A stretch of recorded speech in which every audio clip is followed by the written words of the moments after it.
నమస్కారం, welcome to 1 TV news.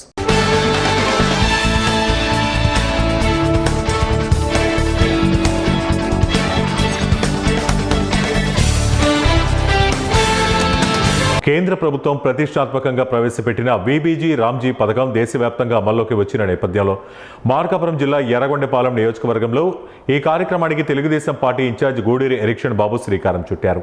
July 1 నుంచి అధికారికంగా అమల్లోకి వచ్చిన వీబీజీ రామ్జీ పథకం ప్రారంభ కార్యక్రమంలో గూడూరి ఎరిక్షన్ బాబు పాల్గొన్నారు. డోర్నాల మండలం చిన్న గుడిపాడు గ్రామంలో ఏర్పాటు చేసిన ఈ కార్యక్రమంలో ఆయన పాల్గొని ముందుగా కొబ్బరికాయ కొట్టారు. స్వయంగా గడ్డపార పట్టి తట్టలో మట్టి ఎత్తి ఉపాధి శ్రామికులతో కలిసి పనులను ప్రారంభించారు. అనంతరం శ్రామికులతో మాట్లాడి వారి సమస్యలను అడిగి తెలుసుకున్నారు. ఈ సందర్భంగా ఆయన మాట్లాడుతూ గ్రామీణ ప్రాంతాల్లో పేద కుటుంబాలకు ఉపాధి కల్పించడమే ఈ పథకం ప్రధాన లక్ష్యమన్నారు. 125 రోజుల పాటు నైపుణ్యం లేని పనికి చట్టబద్ధమైన హామీతో పాటు వారానికి ఒకసారి కూలీ చెల్లించే విధానం అమల్లోకి రావడం వల్ల శ్రామికులకు ఎంతో ఉపయోగకరంగా ఉంటుందని తెలిపారు. ప్రభుత్వం అందిస్తున్న సంక్షేమ పథకాలను ప్రతి అర్హులైన లబ్ధిదారుడు సద్వినియోగం చేసుకోవాలని ఆయన పిలుపునిచ్చారు. కార్యక్రమంలో అధికారులు, కూటమి నాయకులు పాల్గొన్నారు. ఎంతో కొంత ఆదర్శంగా వాళ్ళకి సహాయకారిగా ఉంటుందని ఈ పథకాన్ని ప్రవేశపెట్టడం జరిగింది. పెట్టాం పనికి మనం ఈ పథకాన్ని ఉపాధి హామీ బాగుపడితే ఆ టైంలో అనేక రోడ్లు బాగుపడతాయి. లింక్ రోడ్లు కానీ, గ్రామాల్లో శ్మశానాలు పోయేటప్పుడు కానీ, పొలాలు పోయే రోడ్లన్నీ కూడా పేద ప్రజలందరూ కూడా పని దినాలు కల్పించి వారికి వృత్తి ఇవ్వాలనేది దీని యొక్క ప్రధాన ఉద్దేశం. మేడం గారు చెప్పినట్లు గత 20 సంవత్సరాల నుంచి ఈ కార్యక్రమాన్ని మనం మన రాష్ట్రంలో అమలు జరుపుతూ ఉన్నాం. ఈరోజు గతంలో ఉపాధి హామీ పథకంలో 100 రోజులు పని దినాలు ఖచ్చితంగా ఇవ్వాలనేది ఆ కార్యక్రమం, ఆ పథకం యొక్క ఉద్దేశం. కానీ ఈరోజు నూతనంగా వికసిత్ భారత్ జీరామ్జీ కార్యక్రమం నుంచి ఈ రోజు నుంచి 125 రోజులు పని దినాలు కల్పించాలి. ఈ పని దినాలన్నీ కూడా గ్రామంలో ఈ వికసిత్ భారత్ జీరామ్జీ యొక్క అధికారులందరూ కూడా వచ్చి ఫీల్డ్ అసిస్టెంట్స్ కానీ, ఏపీఓస్ కానీ వీళ్ళందరూ కూడా మన గ్రామానికి వచ్చి గ్రామంలో ప్రజలందరినీ గ్రామ సభ ఏర్పాటు చేసి మనకు కావాల్సినటువంటి పనులు మన చేతనే ఎంపిక చేసుకొని ఆ పనులు పూర్తి చేసే బాధ్యత ఈ కార్యక్రమం కింద మన ప్రభుత్వ అధికారులందరూ కూడా తీసుకుంటారు. ఇప్పటి వరకు వాళ్ళు ఎక్కడ చెప్తే అక్కడ పోయి ఉదయాన్నే సజ్జానం నిండుకుండా 6 గంటలకు పోయి కట్టా గుట్ట చేత పట్టుకొని పనిచేసి వచ్చేవాళ్ళు. కానీ ఇప్పుడు అట్లా కాదు. మన గ్రామానికి ఒక డిపిఆర్ డీటెయిల్డ్ ప్రాజెక్ట్ రిపోర్ట్ తయారు చేసుకొని సూక్ష్మ ప్రణాళికలాగా ఆ గ్రామంలో ప్రజలందరూ కూర్చొని ఈ గ్రామానికి ఈ పని అవసరం, దీనినే మంజూరు చేయండి అని చెప్పేసి మీరు అధికారుల దృష్టికి, ఆ గ్రామ సభ దృష్టికి తీసుకొని వచ్చి ఆ పనులనే చేసేటట్టుగా, ఆ పనుల ద్వారా మన గ్రామానికి ఉపయోగపడేటట్లుగా మనం అందరం కూడా కూర్చొని ఎక్కడికక్కడ మరి యొక్క ఎస్టిమేషన్స్ అన్ని పనులన్నీ గుర్తించి మనం చేసుకోవాల్సినటువంటి బాధ్యత మన మీదనే ఉంది. నాగర్ కర్నూలు జిల్లా కల్వకుర్తి డివిజన్ పరిధిలోని ఊరుకొండ మండలం ఊరుకొండపేటకు ఈ నెల 4న రాష్ట్ర ముఖ్యమంత్రి యనమల రేవంత్ రెడ్డి రానున్నారు. ప్రసిద్ధ అభయాంజనేయ స్వామి దేవాలయాన్ని దర్శించి స్వామి దర్శనం, ప్రత్యేక పూజల అనంతరం తీర్థ ప్రసాదాలు స్వీకరించనున్నారు. ముఖ్యమంత్రి రాకను పురస్కరించుకుని జిల్లా కలెక్టర్ హేమంత్ కేశవ్ పాటిల్, జిల్లా అదనపు కలెక్టర్ దేవసహాయం, జిల్లా ఎస్పీ సంగ్రామ్ సింగ్ జీ పాటిల్ సంబంధిత అధికారులతో కలిసి దేవాలయ సమీపంలో నూతనంగా ఏర్పాటు చేసిన హెలీప్యాడ్, దేవాలయ ప్రాంగణం భద్రత, ముఖ్యమంత్రి భోజన ఏర్పాటు గురించి క్షేత్రస్థాయిలో పరిశీలించి దర్శనం సందర్భంగా ఎటువంటి ఇబ్బందులు ఉండకుండా దేవాలయ చైర్మన్ అర్చకులకు సూచనలు చేశారు. ఊరుకొండ మండల కేంద్రంలోని రైతు వేదికలో అధికారులతో సమీక్షా సమావేశం నిర్వహించి తగు సూచనలు చేసి సంబంధిత శాఖల అధికారులకు బాధ్యతలు అప్పగించారు. ముఖ్యమంత్రి పర్యటనలో అధికారులు అలసత్వం ప్రదర్శిస్తే కఠిన చర్యలు తప్పవని కలెక్టర్ తీవ్రంగా హెచ్చరించారు. ఈరోజు 2 జూలై మనకి 4 జూలై రోజు మనం ఆనరబుల్ చీఫ్ మినిస్టర్ గారు ఊరుకొండకి వస్తున్నారు అని మన ఫేమస్ ఆంజనేయ స్వామి ఊరుకొండపేట టెంపుల్కి విజిట్ చేసి పూజ చేసి లంచ్ ప్రోగ్రామ్ ఇక్కడ చేస్తున్నామని ఏర్పాటు చేయడానికి వచ్చాము. అన్ని ఆఫీసర్స్కి ఇన్స్ట్రక్షన్ ఇవ్వడం జరిగింది. ఏమేమి ఏర్పాటు జరుగుతుంది దీనిపైన సమీక్ష కూడా చేయడం జరిగింది. మనం రెడీ అయిన తర్వాత సీఎం గారు విజయవంతంగా ఈ ప్రోగ్రామ్ కండక్ట్ చేస్తామని ఆశిస్తున్నాం. Thank you. అనకాపల్లి జిల్లా పాయకరావుపేట నియోజకవర్గ టీడీపీ కన్వీనర్ కొప్పిశెట్టి వెంకటేష్ జన్మదిన వేడుకలు నక్కపల్లిలో ఘనంగా నిర్వహించారు. ఈ కార్యక్రమానికి రాష్ట్ర హోంమంత్రి వంగలపూడి అనిత ముఖ్య అతిథిగా హాజరై కొప్పిశెట్టి వెంకటేష్కు జన్మదిన శుభాకాంక్షలు తెలిపారు. ఈ సందర్భంగా మంత్రి అనితతో కలిసి కొప్పిశెట్టి వెంకటేష్ కేక్ను కట్ చేసి జన్మదిన వేడుకలను ఆనందోత్సాహాల మధ్య జరుపుకున్నారు. అనంతరం వెంకటేష్ జన్మదినాన్ని పురస్కరించుకుని విశాఖపట్నం మెడికవర్ ఆసుపత్రి ఏర్పాటు చేసిన రక్తదాన శిబిరాన్ని మంత్రి సందర్శించారు. స్వచ్ఛందంగా రక్తదానం చేస్తున్న దాతలను అభినందిస్తూ వారి సేవాభావం సమాజానికి ఆదర్శమని కొనియాడారు. ఈ సందర్భంగా కొప్పిశెట్టి వెంకటేష్ ప్రజాసేవలో మరింత ముందుకు సాగాలని, భగవంతుడు ఆయనకు ఆయురారోగ్యాలు సుఖ సంతోషాలు ప్రసాదించాలని హోంమంత్రి వంగలపూడి అనిత ఆకాంక్షించారు. వెంకటేష్ మాట్లాడుతూ తన జన్మదినాన్ని పురస్కరించుకుని ప్రత్యక్షంగా పరోక్షంగా వివిధ సామాజిక మాధ్యమాల ద్వారా ఆశీర్వదించి అభినందించి శుభాకాంక్షలు తెలిపిన వారందరికీ ధన్యవాదాలు తెలిపారు. ఈ కార్యక్రమంలో టీడీపీ నాయకులు చిట్టిబాబు, విలియం కేరీ, ప్రదీప్, లక్ష్మణరావు, అబద్దం, వెలగా శ్రీనివాసరావు, దేవవరపు రాజబాబు, వరహాల బాబు, కొప్పిశెట్టి బుజ్జి తదితరులు పాల్గొన్నారు.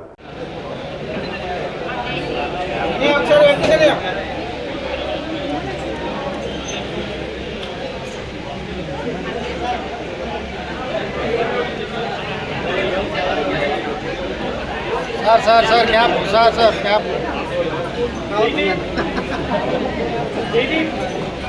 సార్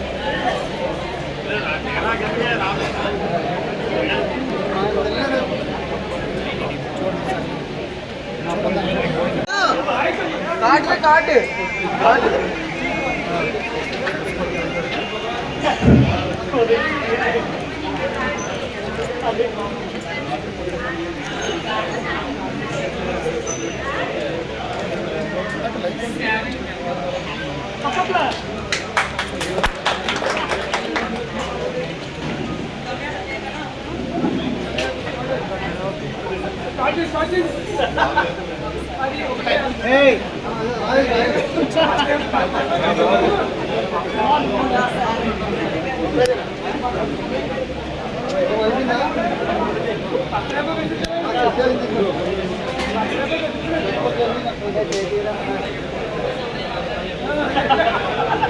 ఉమ్మడి చిత్తూరు పిచ్చడూరు మండలం నాయకులు దరఖాస్తు అందజేశారు.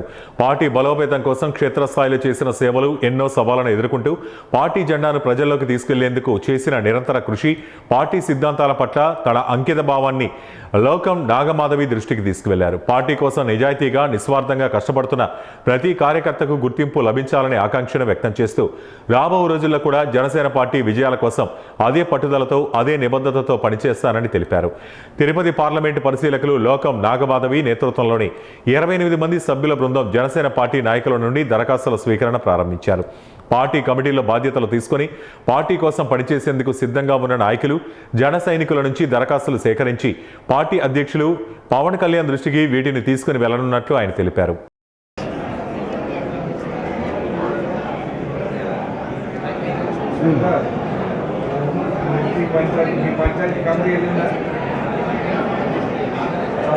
ప్రకాశం పంచాయతీ వెళ్ళిందా,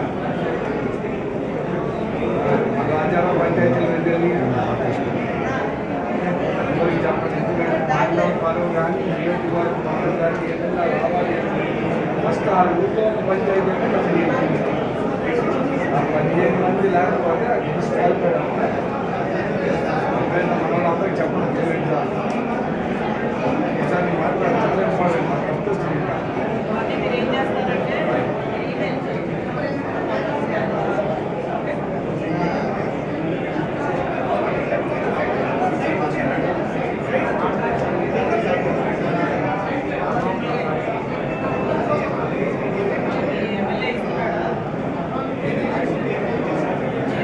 టి సాంబశివయ్య, టి ఈశ్వరయ్య,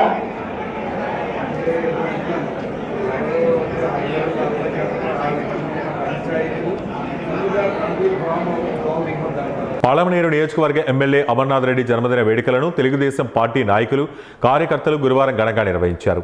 ఈ సందర్భంగా నియోజకవర్గంలోని అన్ని మండలాల్లో పండుగ వాతావరణం ఉట్టిపడింది. ప్రతి ఊరిలోనూ బ్యానర్లు, కటౌట్లు ఏర్పాటు చేసి నాయకులు, కార్యకర్తలు తమ అభిమానాన్ని చాటుకున్నారు. అదేవిధంగా పల్లెపల్లెలో భారీ కేకులను కట్ చేసి బాణాసంచా పేల్చి సంబరాలు జరుపుకున్నారు. అనంతరం పేదలకు అన్నదాన కార్యక్రమం నిర్వహించడంతో పాటు ప్రభుత్వ ఆసుపత్రిలో గర్భిణీ మహిళలకు పాలు, పండ్లు పంపిణీ చేశారు. పట్టణ నాయకుల ఆధ్వర్యంలో మదనపల్లి రోడ్డులో మొక్కలు నాటే కార్యక్రమం నిర్వహించారు. మార్కెట్ కమిటీ చైర్మన్ రాజన్న ఉపాధి కూలీలతో కలిసి జన్మదిన వేడుకల్లో పాల్గొన్నారు. ఈ సందర్భంగా నాయకులు మాట్లాడుతూ ఎమ్మెల్యే అమర్నాథ్ రెడ్డి నాయకత్వంలో పలమనేరు నియోజకవర్గం అన్ని రంగాల అభివృద్ధి పదంలో ముందుకు సాగుతోందని కొనియాడారు.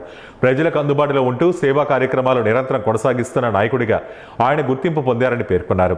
ప్రజల మనిషిగా నిరంతరం ప్రజాసేవలో ఉండే తమ నాయకుడి వేడుకలను ఇలా సేవా కార్యక్రమాలతో జరుపుకోవడం ఎంతో ఆనందంగా ఉందన్నారు. అందరికీ నమస్కారం. ఈరోజు మన ప్రియతమ నాయకులు పలమనేరు ముద్దుబిడ్డ మన శాసనసభ్యులు అమరన్న గారి పుట్టినరోజు సందర్భంగా కని విని ఎరుగని విధంలో సర్పంచ్ నుండి అదేవిధంగా సమితి అధ్యక్షులుగా, అదేవిధంగా రాష్ట్ర తెలుగు యువతగా, అదేవిధంగా చిత్తూరు జిల్లా తెలుగుదేశం పార్టీ అధ్యక్షులుగా, అదేవిధంగా ఎమ్మెల్యేగా, మంత్రిగా అన్ని విధాలుగా అంచెలంచెనా ఎదిగిన మా యొక్క ప్రీతమ నాయకులు అమరన్న గారి పుట్టినరోజు ఈ పలమనేరులో తెలుగుదేశం పార్టీ కుటుంబ సభ్యులు, అదేవిధంగా జనసేన పార్టీ కుటుంబ సభ్యులు, అదేవిధంగా బీజేపీ పార్టీ కుటుంబ సభ్యులు అందరూ కలిసిమెలిసి రంగరంగ వైభవంగా ఈరోజు అన్నగారి బర్త్డే మేమందరూ జరుపుకుంటున్నాము. ఇలాంటి బర్త్డేలు మనం ఎన్నో జరుపుకోవాలనేసి మా ప్రియతమ నాయకులు అమరన్న గారు మంచి ఉన్నతమైన స్థాయికి వెళ్ళాలనేసి, అదేవిధంగా భగవంతుని ఆశీస్సులు ఎప్పుడు అన్నగారికి ఉండాలనేసి తెలియజేసుకుంటూ, ఎందుకంటే చంద్రబాబు నాయుడు యొక్క ప్రియ శిష్యుడు మన ప్రియతమ నాయకులు అమరన్న గారు.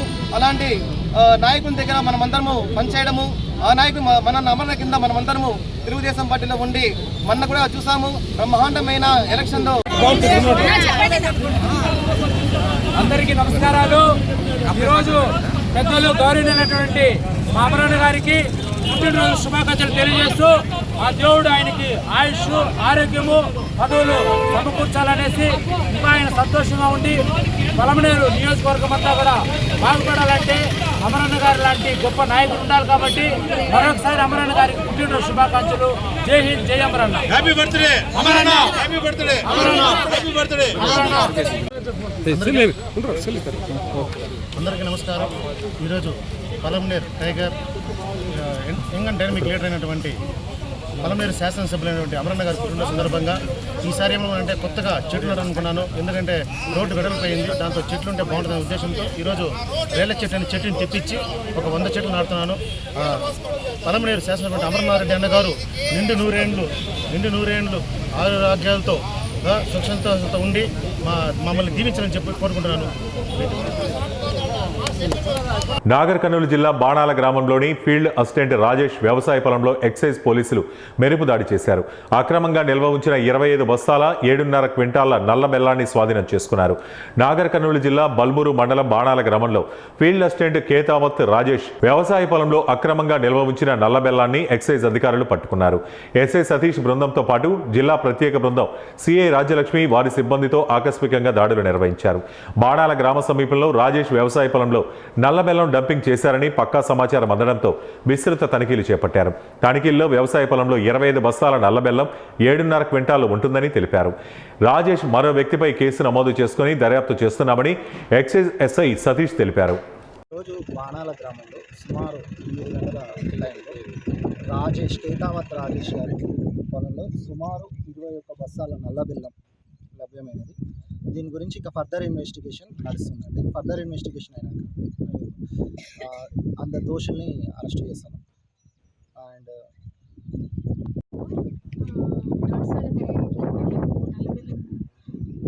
డంప్ ఉందని ఇన్ఫర్మేషన్ ప్రకారం మేము వచ్చాము. మార్నింగ్ 8 నల్లబెల్లం సుమారు 25 బస్తాలు, ఒక్కొక్క బస్తా 21 బస్తాలు నల్లబెల్లం కేతావత్ రాజేష్ అని పొలిటికల్ పొలంలో ఆయన దొరికింది. ఆయన ఫీల్డ్ అసిస్టెంట్గా చేస్తారు.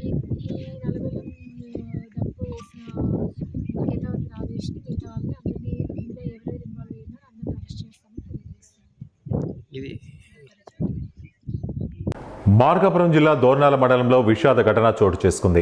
పొలంలో పత్తి పంటకు నీరు పెడుతుండగా ఓ రైతు ఒక్కసారిగా కుప్పకూలి మృతి చెందాడు. దోర్నాల మండలం చిన్న దోర్నాల గ్రామానికి చెందిన గుమ్మ రమణయ్య తన పొలంలో పత్తి పంటకు నీరు పెడుతున్న సమయంలో అకస్మాత్తుగా కుప్పకూలిపోయాడు. గమనించిన కుటుంబ సభ్యులు, స్థానికులు వెంటనే ఆయన్ను దోర్నాల ప్రభుత్వ ఆసుపత్రికి తరలించారు. అయితే అప్పటికే ఆయన మృతి చెందినట్టు వైద్యులు నిర్ధారించారు. ఘటనపై సమాచారం అందుకున్న పోలీసులు ఆసుపత్రికి చేరుకుని కేసు నమోదు చేసి దర్యాప్తు చేపట్టారు. ప్రజా పంపిణీ వ్యవస్థ పటిష్టం చేయడంతో పాటు రేషన్ దుకాణాల ద్వారా 14 రకాల నిత్యావసర వస్తువులను ప్రజలకు అందించాలని సిపిఐ రాష్ట్ర కార్యవర్గ సభ్యులు డేగా ప్రభాకర్ డిమాండ్ చేశారు. సిపిఐ ఎన్ఎఫ్ఐడబ్ల్యూ ఆధ్వర్యంలో జిల్లా కలెక్టర్ కార్యాలయం వద్ద ధర్నా నిర్వహించారు. ఈ సందర్భంగా డేగా ప్రభాకర్ మాట్లాడుతూ నిత్యావసర వస్తువుల ధరలు నిరంతరం పెరుగుతున్న నేపథ్యంలో పేద మధ్యతరగతి ప్రజలు తీవ్రమైన ఆర్థిక ఇబ్బందులు ఎదుర్కొంటున్నారని ఆవేదన వ్యక్తం చేశారు. సిపిఐ ఏలూరు జిల్లా కార్యదర్శి మన్నవ కృష్ణ చైతన్య మాట్లాడుతూ 2024 ఎన్నికల సందర్భంగా కేంద్ర రాష్ట్ర ప్రభుత్వాలు తాము అధికారులకు వస్తే నిత్యావసరాలు వస్తుందని తగ్గిస్తామని చెప్పి అధికారంలోకి వచ్చిన తర్వాత ధరలు తగ్గించలేదని ఎద్దేవా చేశారు. ప్రభుత్వం స్పందించిన పక్షంలో ఉద్యమాన్ని మరింత ఉధృతం చేస్తామని హెచ్చరించారు. మన్నవ కృష్ణ చైతన్య, భారత కమ్యూనిస్ట్ పార్టీ సిపిఐ ఏలూరు జిల్లా కార్యదర్శి. ఈరోజు ఏలూరు కలెక్టరేట్ కార్యాలయం దగ్గర నిత్యావసర వస్తువుల ధరల పెంపుని వ్యతిరేకిస్తూ నిరసన తెలియజేస్తాను. అదేవిధంగా చౌక డిపోల ద్వారా 14 రకాల నిత్యావసర వస్తువులు రాష్ట్ర ప్రభుత్వం ఇవ్వాలని చెప్పి డిమాండ్ చేస్తూ ఉన్నాం, ధర్నా చేస్తాం. అధికారంలోకి వచ్చే ముందు అనేక హామీలు ప్రభుత్వాలు ఇస్తూ ఉన్నాయి. 2024లో కానీ 2014లో మోడీ అధికారంలోకి వచ్చే ముందు కానీ ఎక్కడో ఆకాశంలో చుక్కలు నంటినటువంటి ధరలు 90 రోజుల్లో దింపుతాను నేలకని చెప్పాడు. అధికారంలోకి వచ్చినాక అవి కాన్ రాకుండా ఇంకా అటే పైకి పోయిన పరిస్థితి కనపడుతూ ఉంది. వాళ్ళ విపరీతమైన ధరల భారం పేద ప్రజలపైన, పట్టణ పేదలు, గ్రామీణ పేదలు విపరీతంగా ఇబ్బందులు పడుతూ ఉన్నారు. కొని తినలేని పరిస్థితిలో నిత్యావసర వస్తువుల ధరలు పెరిగిపోయాయి. వాళ్ళ ఆదాయాలు మాత్రం ఏమాత్రం పెరిగినటువంటి పరిస్థితి కనపడడం లేదు. ప్రభుత్వాలు వాళ్ళ ఆదాయ మార్గాలు పెంచే విధంగా చూడాలి, నిత్యావసర వస్తువుల ధరలు అరికట్టే విధంగా కూడా చూడాలి. దాంతోపాటు వాళ్ళ అనేక రాష్ట్రాల్లో, అంటే అటు చూస్తే కేరళలో గతంలో ఉండేటటువంటి ఎల్డీఎఫ్ ప్రభుత్వం ఇచ్చిన విధంగా ఇక్కడ కూడా ఇవ్వమని డిమాండ్ చేస్తా ఉన్నాం. అక్కడ 18 రకాలు ఇచ్చేవాళ్ళు, ఇక్కడ 14 రకాలు ఇవ్వమని చెప్పి డిమాండ్ చేస్తూ ఉన్నాం. తమిళనాడులో కూడా 8 రకాలు ఇస్తూ ఉన్నారు. కొన్ని రాష్ట్రాల్లో చాలా రకాలు ఇస్తూ ఉన్నారు. కానీ కేవలం ఆంధ్ర రాష్ట్రంలో మాత్రం కేంద్రం ఇచ్చే రైస్ ఇచ్చి చేతులు దులుపుకునే పరిస్థితి కనపడుతూ ఉంది. ఉప్పు, పప్పు, పంచదార, చింతపండు, ఏదైతే గోధుమ పిండి, నూనె, అలాగే అనేక రకాల వేరుశెనగ గుళ్ళు, ఇటువంటి అన్నీ కూడా ఖచ్చితంగా రేషన్ డిపో ద్వారా గ్రామీణ పేదలకు, పట్టణ పేదలకు అందజేయాలి.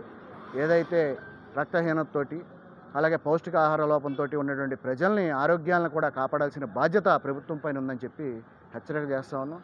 దాంతోపాటు తక్షణమే నిత్యావసర వస్తువుల ధరలు అదుపు చేసే పనిలో రాష్ట్ర కేంద్ర ప్రభుత్వాలు పడాలని చెప్పి తెలియజేస్తూ, నిత్యావసర వస్తువులు ఇచ్చే వరకు కూడా పేద ప్రజలందరూ కూడా ఈ ఉద్యమంలో మమేకం కావాలని చెప్పి 14 రకాల పులూరు హేమశంకర్, భారత communist party CPI Eluru area సమితి కార్యదర్శి. కేంద్ర రాష్ట్ర ప్రభుత్వాలు ఎన్నికల సందర్భంగా అనేక హామీలని ప్రజలకు ఇస్తూ ఉన్నాయి. అందులోనే నిత్యావసర వస్తువుల ధరలు బాగా పెరిగిపోయాయని, నిత్యావసర వస్తువుల ధరలను తాము అధికారంలోకి వస్తే తక్షణం తగ్గిస్తామని వాగ్దానం చేసిన సంగతి మర్చిపోయి అధికారంలోకి వచ్చిన తర్వాత ఆ వాగ్దానాన్ని విస్మరించిన పరిస్థితి నేడు స్పష్టంగా కనిపిస్తూ ఉంది. ఎందుకంటే కేంద్ర ప్రభుత్వం, రాష్ట్ర ప్రభుత్వం పెట్రోల్, డీజిల్ రేట్లని విపరీతంగా పెంచేసింది. దాంతోపాటు గ్యాస్ ధరను కూడా విపరీతంగా పెంచేసింది. దీనివల్ల నిత్యావసర వస్తువుల ధరలు కూడా విపరీతంగా పెరిగినాయి. కానీ ఈ సమస్యకి పరిష్కారం చూపించకుండా, నిత్యావసర వస్తువుల ధరలను తగ్గించకుండా కేంద్ర రాష్ట్ర ప్రభుత్వాలు ప్రజల్ని గాలి కొదిలేశాయని కమ్యూనిస్ట్ పార్టీ భావిస్తూ ఉంది. అందుకే వారందరి పక్షాన తక్షణమే నిత్యావసర వస్తువుల ధరలను తగ్గించాలని, నిత్యావసర వస్తువుల్ని రాష్ట్రంలోని పేద మధ్యతరగతి ప్రజలు ఏదైతే రేషన్ కార్డు కలిగి ఉన్నారో దాన్ని ప్రామాణికంగా తీసుకొని అటువంటి పేద ప్రజలకి 14 రకాల నిత్యావసర వస్తువుల్ని, ఏదో బియ్యం ఇచ్చి చేతులు దులుపుకుంటున్నాం, లేదంటే పంచదార అప్పుడప్పుడు ఇస్తున్నాం అనేది కాకుండా 14 రకాల నిత్యావసర వస్తువుల్ని రేషన్ డిపోల ద్వారా పంపిణీ చేయాలని కమ్యూనిస్ట్ పార్టీ డిమాండ్ చేస్తూ ఉంది. ఎందుకంటే కేంద్ర రాష్ట్ర ప్రభుత్వాలు చూస్తున్నాం కదా, అసలు ధరలు తగ్గించడానికి, కనీసం నియంత్రించడానికి కూడా ఎటువంటి చర్యలు తీసుకోలేని పరిస్థితుల్లో ఉంది. కాబట్టి కనీసం రేషన్ డిపోల ద్వారా అన్న ఆ నిత్యావసర వస్తువులను ప్రజలకు ఇస్తే వారి మీద పడే ఆర్థిక భారాన్ని కొంతవరకైనా తగ్గించినట్లు ఉంటుంది. కాబట్టి ఖచ్చితంగా కేంద్ర రాష్ట్ర ప్రభుత్వాలు అట్లాంటి ఆలోచన చేయాలని, లేకపోతే భవిష్యత్తులో ఈ ఉద్యమాన్ని మరింత ఉధృతం చేస్తామని హెచ్చరిస్తూ ఉన్నాం. అందరికీ నమస్కారం. డేగా ప్రభాకర్, సిపిఐ రాష్ట్ర కార్యదర్శి వర్గ సభ్యులు. రేషన్ డిపోల ద్వారా 14 రకాల వస్తువులు ఇవ్వాలని నిత్యావసర వస్తువుల ధరలు తగ్గించాలని ఏలూరు కలెక్టర్ కార్యాలయం దగ్గర ఏలూరు ఏరియా సిపిఐ ధర్నా చేస్తూ ఉంది. వారికి ప్రజల పక్షాన్ని ఈ కార్యక్రమం చేస్తున్నందుకు ప్రత్యేక అభినందనలు తెలియజేస్తా ఉన్నాం. మోడీ గారు అధికారంలోకి రాకముందు నిత్యావసర వస్తువుల ధరలు ఎక్కడో ఆకాశంలో ఉన్నాయి. పేద ప్రజల కోసం, కష్టజీవుల కోసం ఇప్పటిదాకా అధికారంలో ఉన్న వాళ్ళు పట్టించుకోలేదు. మాకు ఓటేసి బీజేపీకి గెలిపిస్తే 100 రోజుల్లో నిత్యావసర వస్తువుల ధరలని తగ్గిస్తామని చెప్పేసి ఈ దేశ ప్రజలకు హామీ ఇచ్చారు. కానీ హామీ గంగానదిలో కొట్టుకుపోయింది. నిత్యావసర వస్తువుల ధరలు రోజు రోజుకి విపరీతంగా పెరిగాయి తప్ప ఎక్కడ తగ్గిన పాపాన పోలా. దాంతోపాటు కూటమి ప్రభుత్వం ఏం చెప్తా ఉందంటే మేమేదో కరెంటు ఛార్జీలు తగ్గించాం, ఏదో తగ్గించామని చెప్పి చెప్తా ఉన్నారు. కానీ పాత బిల్లులు కొత్త బిల్లులు తిరగేస్తే సర్ఛార్జీలు, ట్రూ ఆఫ్ ఛార్జెస్ పెరిగినాయి తప్ప ఎక్కడ తగ్గిన పాపాన పోలా. దాంతోపాటు రిజిస్ట్రేషన్ వ్యవహారానికి సంబంధించి భూమి విలువ పెంచారు, రిజిస్ట్రేషన్ ఛార్జీలు కూడా పర్సంటేజ్ పెంచారు. ఈ రూపంగా రకరకాల పద్ధతుల్లో ప్రజల మీద భారాలు మోపుతూ ఉంది కూటమి ప్రభుత్వం. దాంతోపాటు నిత్యావసర వస్తువుల ధరలు, పప్పులు, ఉప్పులు, నూనెలు అన్నీ కూడా ఎక్కడో ఆకాశంలో పైకి ఎగబాగుతూ ఉన్నాయి. అంటే ఇది ఎలా ఉందంటే ఎన్నికలప్పుడు మాత్రం నిత్యావసర వస్తువుల ధరలు తగ్గిస్తామని ప్రజలకు హామీ, అంటే ఓడ మీద ఉన్నంతసేపు ఓడ మల్లన్న, ఓడ దిగిన తర్వాత బోడి మల్లన్న అని ఓటేసి వదిలేసిన తర్వాత ప్రజలకు సంబంధించిన ఏది పట్టించుకునే పరిస్థితి ప్రభుత్వాలు ఉండట్లా. అది రాష్ట్ర ప్రభుత్వం కానీ కేంద్ర ప్రభుత్వం కానీ. మన రాష్ట్రంలో 29,000 రేషన్ షాపులు ఉన్నాయి. వీటి ద్వారా దగ్గరగా 1,48 లక్షల రేషన్ కార్డులు ఉన్నాయి. అంటే ఇది పాత లెక్క. కొత్త లెక్క ఏమంటే వీళ్ళు పెళ్ళైన జంటకల్లా రేషన్ కార్డు ఇవ్వాలి. రేషన్ కార్డులు ఇవ్వట్లా. ఇదేదో మూలిగే నక్క మీద తాటిపండు పడ్డట్టు రేషన్ కార్డులు ఇవ్వకోకుండా ఇప్పుడు అదనంగా యాప్ల ద్వారా రకరకాల రూపాయల పేరుతోటి ఇచ్చిన రేషన్ కార్డులనే కోత విధిస్తారట, అంటే తగ్గిస్తారు. దాంతోపాటు ఇంకోటి ఏమంటే ప్రతీ నెల నిన్నటిదాకా 30 రోజులు రేషను అమ్మేవాళ్ళు. కానీ ఇవాళ నుంచి అంటే జూలై 2వ తారీఖు నుంచి 16వ తారీఖు నుంచి 30వ తారీఖు దాకా రేషన్ అమ్మరు. అంటే 15వ తారీఖు లోపే పేదవాడు కానీ వికలాంగులు కానీ ఎవరైనా కానీ తీసుకోవాలి తప్ప రేషను ఆగడానికి మాత్రం అవకాశం లేదు. అంటే ఇట్లా ప్రజల్ని మరింత ఇబ్బంది పెట్టే పరిస్థితుల్లో కూటమి ప్రభుత్వం యొక్క పాలన ఉంటా ఉంది తప్ప ప్రజలకు సంబంధించి వాళ్ళని సేఫ్గా ఉంచే పద్ధతిలో వాళ్ళ పరిపాలన లేదు. అందుకోసం కమ్యూనిస్ట్ పార్టీ ప్రజలకు ఎప్పుడు కష్టం వచ్చినా వాళ్ళ పక్షాన్ని దెబ్బలాడే ఎర్రజెండాలే.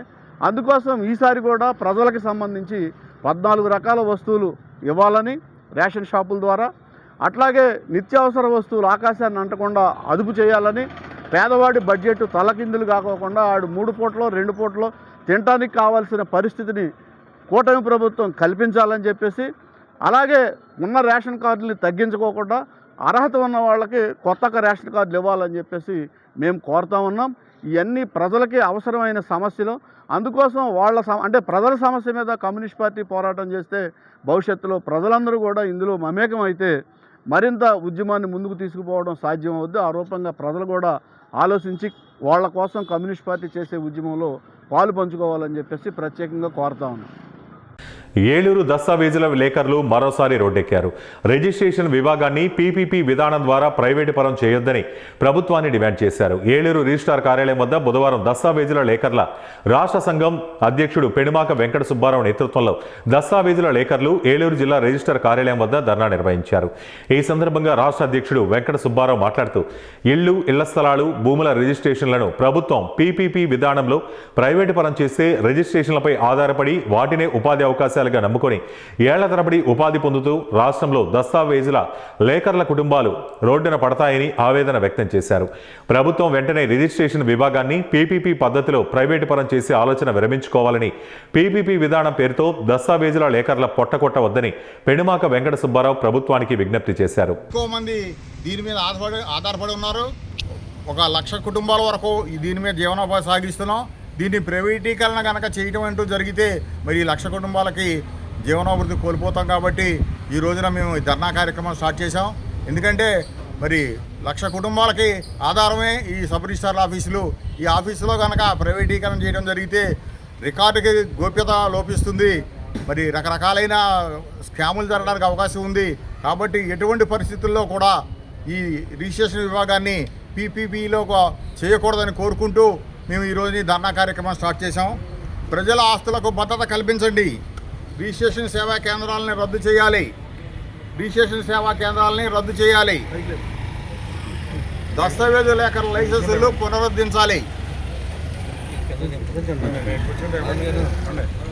స్టాంప్ వెండర్లు, డిటిపి ఆపరేటర్లకు ఉపాధి సౌకర్యం కలిగించాలని కోరుకుంటూ ఈ కార్యక్రమం స్టార్ట్ చేయడం జరిగింది. మరి ఈ కార్యక్రమంలో ఉధృతం చేస్తాం. ఈ కార్యక్రమం రాష్ట్ర వ్యాప్తంగా ఉన్న 298 ఆఫీసుల్లో చేయడం జరుగుతోంది. ఈ కార్యక్రమాన్ని కొనసాగింపుగా రేపటి నుంచి ప్రతిరోజు ఒక వారం రోజుల పాటు నల్ల బ్యాడ్జీలతో నిరసన చేయాలని నిర్ణయించుకున్నాం. తదుపరి కార్యాచరణ 6వ తారీఖు నుంచి 8వ తారీఖులోపు నిర్ణయించబడుతుంది. ఆ నిర్ణయించబడిన ప్రకారం రాష్ట్ర వ్యాప్తంగా ఈ కార్యక్రమాన్ని ఉధృతం చేస్తామని, ప్రైవేటీకరణ కాకుండా మేము ఆపుకుంటామని మేము తెలియపరుచుకుంటున్నాం. దస్తావేజు లేఖల ఐక్యత, దస్తావేజు లేఖల ఐక్యత, దస్తావేజు లేఖల ఐక్యత. గత ప్రభుత్వం వైఎస్ఆర్ ప్రభుత్వం ఫోటోస్టాట్ కాపీలు ఇచ్చి ప్రజల్ని మభ్యపెట్టి ఆస్తులకు భద్రత లేదని చెప్పేసి ఈ యొక్క తెలుగుదేశం పార్టీ కూటమి అభ్యర్థులు ప్రచారం చేసి గవర్నమెంట్ గెలవటం జరిగింది. అయితే ఈ రోజున అదే ఈ కూటమి ప్రభుత్వం ప్రైవేటీకరణకు సుముఖంగా చూపెడుతుంది. ప్రజల యొక్క ఆస్తులు భద్రత లేదు కాబట్టి ఈ యొక్క జీవోని రద్దుపరిచి గవర్నమెంట్ సంస్థల్లోనే రిజిస్ట్రేషన్ చేయమని ఈ యొక్క దస్తావేజు లేఖల ముఖ్యంగా తెలియపరుస్తున్నాం. దస్తావేజు లేఖల ఐక్యత, దస్తావేజు లేఖల ఐక్యత, దస్తావేజు లేఖల ఐక్యత.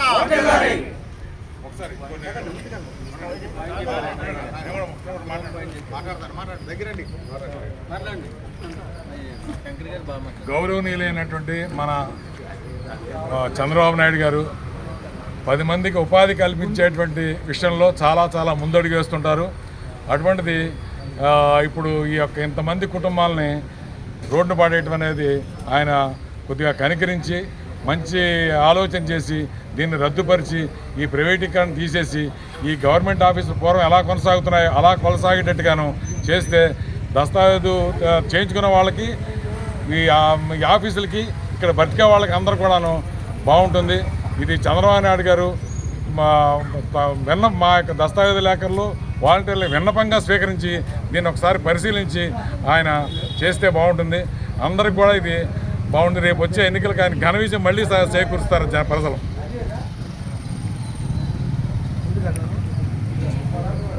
దస్తావేజు లేఖల ఐక్యత, దస్తావేజు లేఖల ఐక్యత, దస్తావేజు లేఖల ఐక్యత, దస్తావేజు లేఖల ఐక్యత, దస్తావేజు లేఖల ఐక్యత, దస్తావేజు లేఖల ఐక్యత, దస్తావేజు లేఖల ఐక్యత.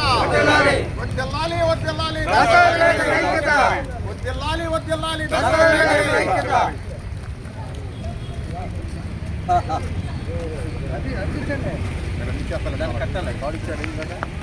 ఇవి ఇప్పటి వరకు ఉన్న బులెటిన్ అప్డేట్స్. మరిన్ని అప్డేట్స్ కోసం చూస్తూనే ఉండండి 1 టీవీ న్యూస్.